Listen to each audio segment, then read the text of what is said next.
नीतीश कुमार का master stroke ऐसा लगता है कि पूरी तरह से फंस गया है।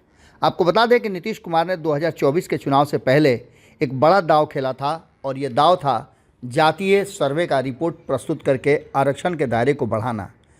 आरक्षण के दायरे को बढ़ाने के बाद दोनों सदनों से ये बिल पास हो गई और राज्यपाल का भी हस्ताक्षर हो गया। उसके बाद नीतीश कुमार ने आनन फानन में सभी विभागों को कैबिनेट बुला करके इस बिल को और इस बिल के नियमों को लागू करने की बात कही थी। 75% आरक्षण लागू होंगे शिक्षा और सरकारी सेवा में। इस बात को लेकर के नीतीश कुमार ने इसके ज़रूरी जो प्रक्रिया है उसे पूरा करने की बात कही थी। लेकिन अचानक से, जैसा कि पहले से हम लगातार ये कह रहे थे कि नीतीश कुमार का ये बिल कहीं ना कहीं लटक जाएगा और ऐसा देखने को मिल भी रहा है। 75% आरक्षण को पटना हाई कोर्ट में चुनौती दे दी गई है। याचिकाकर्ता ने इसकी संवैधानिक वैधता पर सवाल खड़े किए हैं और न्यायालय ने इसे स्वीकार भी कर लिया है। याचिका में बिहार आरक्षण, अनुसूचित जाति, अनुसूचित जनजाति और पिछड़ा वर्ग के लिए संशोधन अधिनियम 2023 और बिहार शैक्षणिक संस्थाओं में प्रवेश में आरक्षण संशोधन अधिनियम 2023 की संवैधानिक वैधता को ही चुनौती दे दी है। याचिकाकर्ता ने इन अधिनियमों पर रोक लगाने की भी मांग की है। आपको बता दें कि इसकी बात हम पहले से करते आ रहे हैं कि आरक्षण का मामला कहीं ना कहीं फंसेगा और नीतीश कुमार इसका फ़ायदा दोनों ही स्थिति में उठाना चाहेंगे। बिहार सरकार के आरक्षण के दायरे में वृद्धि करने के फैसले को पटना हाई कोर्ट में चुनौती दी गई है। बता दें कि बिहार विधानमंडल के हाल ही में एक संशोधन के जरिए पिछड़ा, अति पिछड़ा और अनुसूचित जाति, अनुसूचित जनजाति के लिए आरक्षण को मौजूदा 50% से बढ़ा करके 65% यानी 15% बढ़ाने की बात कही गई थी। पटना उच्च न्यायालय में इस फैसले को लेकर एक जनहित याचिका PIL दायर की गई है।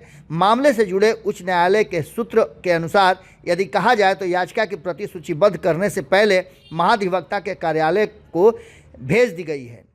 हमने आपको बताया था कि किस तरह से ये सारी चीज़ें, प्रक्रियाएं चल रही थी, जिसको लेकर के ये कहा जा रहा था कि मामला अटकेगा।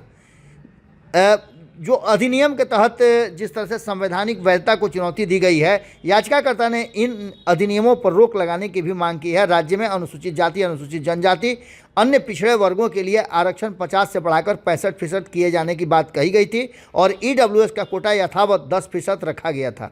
इस तरह बिहार में आरक्षण का कुल दायरा 50% और 10%, 60% से बढ़ाकर 75% किए जाने की बात की गई थी।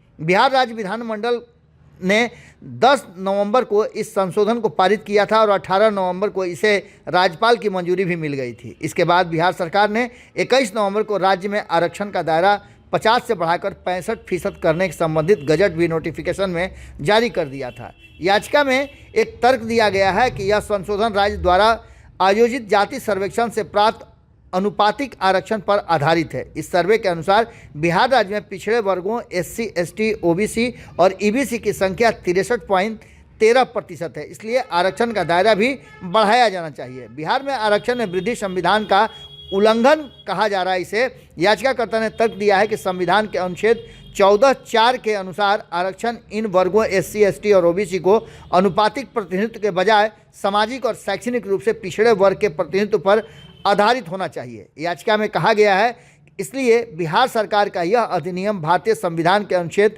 16(1) और अनुच्छेद 15(1) का उल्लंघन है। अनुच्छेद 16(1) राज्य के तहत किसी भी कार्यालय में रोजगार या नियुक्ति से संबंधित मामलों में सभी नागरिकों के लिए समानता का अवसर प्रदान करता है, तो वहीं अनुच्छेद 15(1) किसी भी प्रकार के भेदभाव पर रोक लगाता है। इस बात को रखते हुए याचिकाकर्ता ने न्यायालय के सामने अपनी बात रखी है और ये मामला ऐसा लगता है कि कहीं ना कहीं लटक जाएगा। आरक्षण बढ़ाने की प्रक्रिया को लेकर के पहले से ही सवाल खड़े किए जा रहे थे और इसे चुनावी जुमला भी बताया जा रहा था। अब देखना दिलचस्प होगा कि न्यायालय से क्या फैसला आता है। उससे पहले नीतीश कुमार, उनकी सरकार क्या कुछ करती है। हालांकि नीतीश कुमार ने कोशिश किया था कि गेंद जो है वो केंद्र सरकार के पाले में डाल दें, लेकिन उससे पहले अभी ये प्रक्रिया पूरी हो उससे पहले ही न्यायालय में मामला चला गया है और न्यायालय ने इसे संज्ञान में भी लिया है। अब देखना होगा कि क्या न्यायालय की तरफ से फैसला आता है, उसी पर इस आरक्षण का पूरा भविष्य टिका हुआ है। जुड़े रहिएगा भारत लाइव के साथ। बहुत बहुत धन्यवाद। अगर ये वीडियो पसंद आई और वह बिहार के राजनीति और बिहारियत से सरोकार रखेनी तो सब्सक्राइब बटन दबा के चैनल के सब्सक्राइब कर ली। ओजे एगो घंटी बा, ओकरा बटन दबा देला से कुल सटीक और मारक खबर रुआ मुफ्त में मिल जाई। अगर रउआ पत्रकारिता के हमनी के नया प्रयोग में सहयोग कर चाहतनी तो ज्वाइन बटन दबा दी। पेटीएम नंबर नोट कर ली 9386816700। धन्यवाद।